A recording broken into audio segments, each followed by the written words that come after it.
तो ये सब चीजें बड़ी गंभीर हैं और इन गंभीर चीजों पर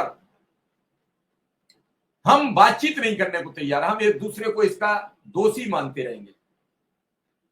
इस दोषी मानने से कुछ नहीं होने वाला है।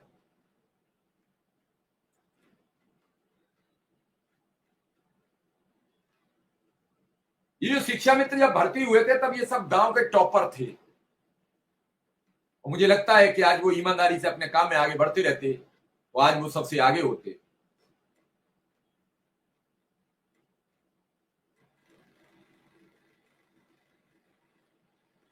अनुदेशकों का सवाल है कि इस बार स्वतः नवीनीकरण होगा कि नहीं होगा। जो कहा था सुंदरम जी ने, कह रहे हैं कि हमारे यहाँ छात्र कम हो गए तो 3 अनुदेशकों की नौकरी चली जाएगी।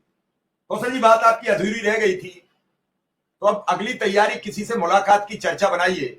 प्रधानमंत्री जी जल्द ही बनारस आ रहे हैं। मेरा मानना है कि प्रधानमंत्री जी वहां कुछ नया इतिहास रचें, उसी बनारस से शुरुआत करें। भरोसा किया जा सकता है क्योंकि अभी प्रधानमंत्री जी का वीडियो भी कोई बड़ी ताकत से चला था जो उन्होंने वादे किए थे। कौशल जी। मिश्रा जी, हमारे यशस्वी प्रधानमंत्री जी चाहे बनारस में आए, चाहे हमारे माननीय लोकप्रिय मुख्यमंत्री जी चाहे किसी जिले में जाएं, संगठन की पूरी तैयारी है और संगठन के हमारे जो भी पदाधिकारी हैं वो पूरी व्यवस्था के साथ उनका प्रयास ये रहता है कि हम अपनी बात के लिए, चाहे हमारे माननीय मुख्यमंत्री जी हों चाहे हमारे देश के प्रधानमंत्री जी हों, उन तक हमारी बात पहुंचे। तो इससे निश्चिंत रहिएगा, जिसमें जो भी हमारे अपने शिक्षा मित्र साथी हैं वो निश्चिंत रहें। संगठन के माध्यम से जो भी साधन हो गए, स्वयं पहुंच के हों, किसी के माध्यम से हो, जिस तरह से जो व्यवस्था बनेगी वो हम लोग सदा लगे रहते हैं और इसमें प्रयास यही रहता है कि समस्या का समाधान हो और उसके लिए कहां से किस तरह से कौन कौन से संसाधन जुटाए जाए, इसके लिए लगातार प्रयास होता रहता है। तो ये चीजें कहना कि माने प्रधानमंत्री जी आए या फिर मुख्यमंत्री जी, इसका कहीं नहीं। हम लोग पहले से ये लगे हैं कि अगर जो भी संभव होगा हम लोग प्रयास करेंगे और अपनी बात तक पहुंचाएंगे, जिससे आज हमारा जो लक्ष्य है आर्थिक समस्याओं को जल्द से जल्द दूर करते हुए शिक्षा मित्रों को राहत पहुंचाना।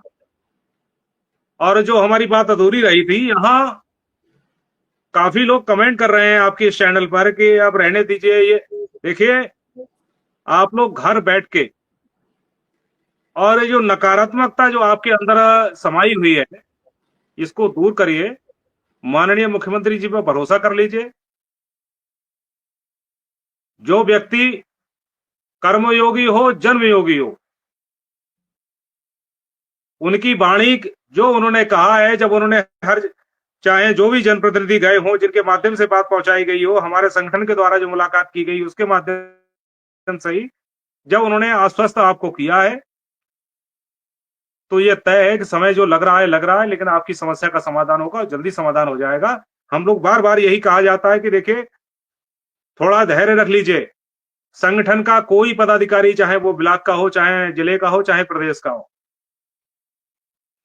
अपना पूरा समय देते हुए आपके लिए लगा हुआ है। हम लोग दिन भर भूखे रह के और प्रयास यही करते हैं कि समस्या का समाधान हो, उसके लिए जो कार्य करना हो करें। तो आप लोगों के लिए इतनी हमें लग रहा है जो रिजल्ट हम चाह रहे हैं शीघ्र आपके सामने होगा।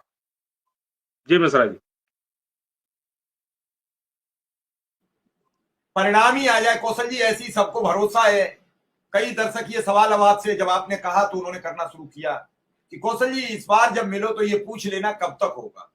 हमें आप पर कोई कमेंट नहीं करते, हम इस बात से परेशान है कि हमें कोई ऐसा वक्त नहीं तय हो रहा है। ये बात से मैं भी थोड़ा सा सहमत हूं, लेकिन न तो कौशल के हाथ में न शिव कुमार शुक्ला के हाथ में। वो बता दें तो ये आपको भी बता देंगे कि डेट फला की कहती है। ये क्यों नहीं बताएंगे? इनकी तो बताना इसलिए लाभदायक रहेगा, इनके फोन बजने बंद हो जाएंगे, इनके फोन घनघनाने बंद हो जाएंगे। साथ ही मेरा आपसे एक अनुरोध है कौशल जी, इटावा जनपद के जिलाध्यक्ष जी से आप बात कीजिए। वहां एक महिला शिक्षा मित्र है, उनके पति की हालत बहुत सीरियस है। उन्होंने उनका नाम उदयवीर सिंह बताया, जो वहां जिलाध्यक्ष हैं इटावा के। तो उदयवीर सिंह जी से बात करके कहिए वो उनसे बातचीत करें। महिला का नाम हम बता देते हैं शिक्षा मित्र का क्या है। उनके पति की हालत बहुत सीरियस है और ऐसे में